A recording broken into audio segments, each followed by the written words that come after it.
Hi, my name is Sequita Collins of Trust Your Path, and welcome back. We are at day 7 of the Transform Your Life series. So today we're going to talk about cleaning house. And I know you may be thinking cleaning house. Now, if we look at it in the literal sense, we all want a clean house, a house that is free of clutter and chaos. Now, let's look at it in terms of your life. I don't know about you, but I know I want a life that is free of clutter and that is free of chaos. So, in this section, cleaning house is devoted to when we have to make that decision to let people go in our lives, or when we have to also make that decision where we have to walk away from people. So, cleaning house, this section of the ebook is about knowing that we must separate from people in our life. You know, there are certain relationships that no longer serve us, and we have to let them go. Now, there are 2 questions I ask when I know that I am confronted with this decision. First question is, do these people add value to my life? Do they add value to my life? Now, in that same sentence, I have to ask the question, do I add value to their life? Now, this is a 2-way street.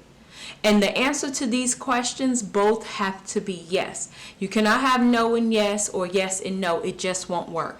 They both have to be yes in order to be able to maintain and keep that relationship. But if there's a no and a yes and a yes and a no, or a no and a no, then you know that you have to walk away or let people go. Now,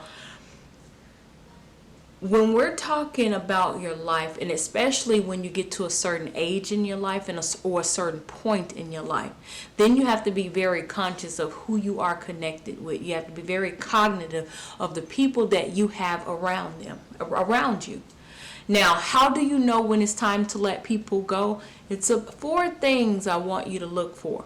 1, they drain your energy. Or do they drain your energy? Because in many instances, and I'm going to tell you how you know.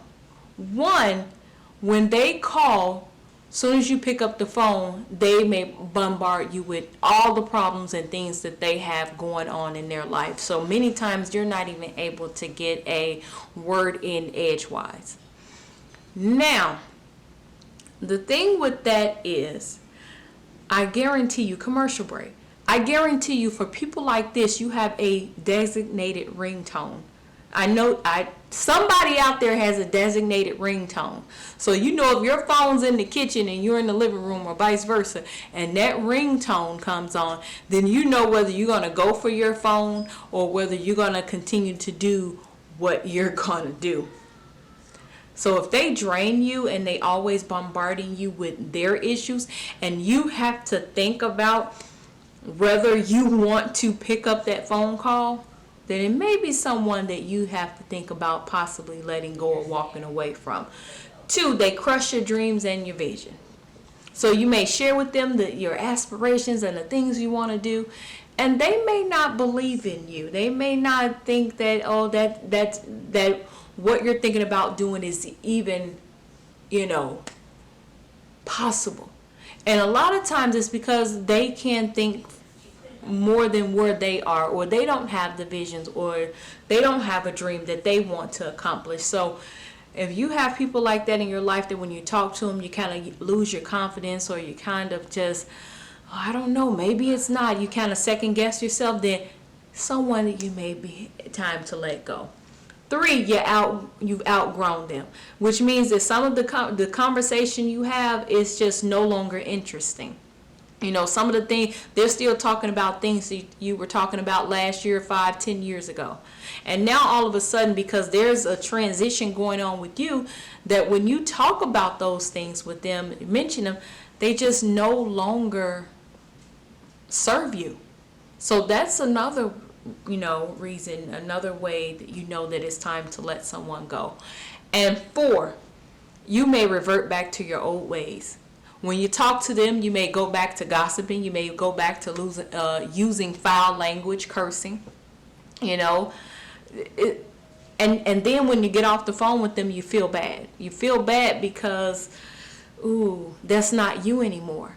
But in order to maintain your closeness or feel connected to that person, then you revert back to ways that you don't even feel great about.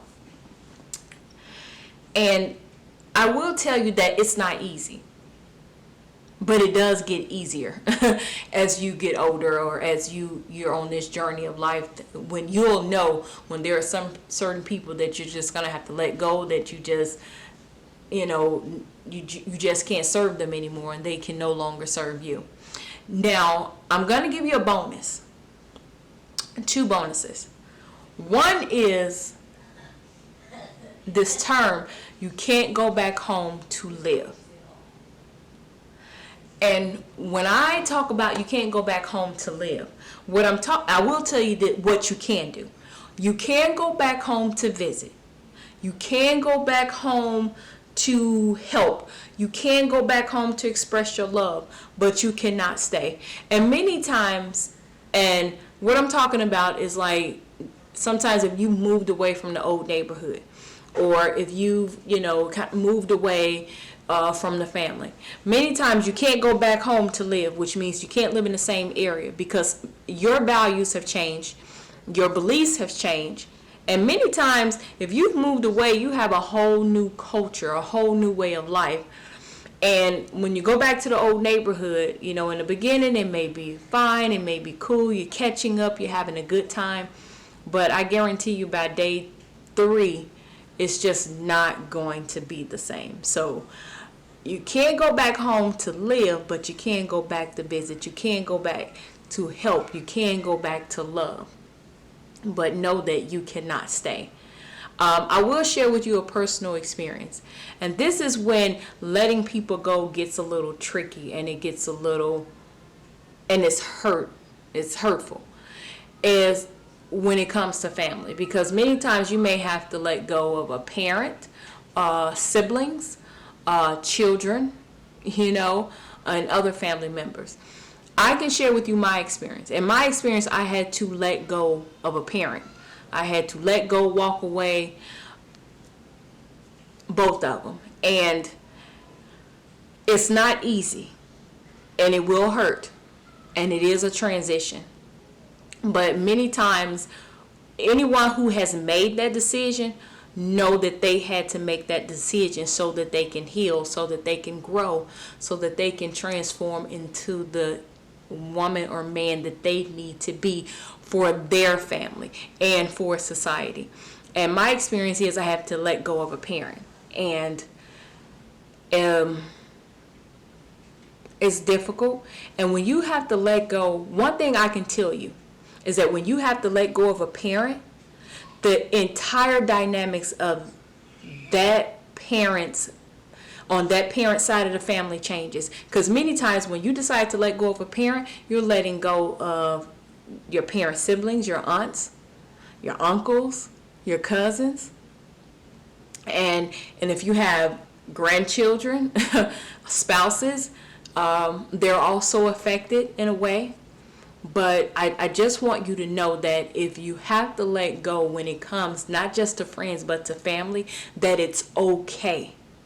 Because only you know what you need to be able to move on. And I always say this, I have to let go so that I can come back one day and reconcile. That I can, and I'm going to tell you, no relationship in your life should be off limits to be reevaluated. That means you got to reevaluate friendships, family ships, whether you want to continue with those. You'll have to decide if you need to change or if they need to change. And we all know we have no control over anyone else changing. We only have control over how we react, how we behave, what we say, and what we do. So just want to go ahead and say thank you guys. And like I always say, if it blesses you, share it. If it doesn't bless you, share this video with someone else, because I know someone needs to hear this information. Thank you and bye.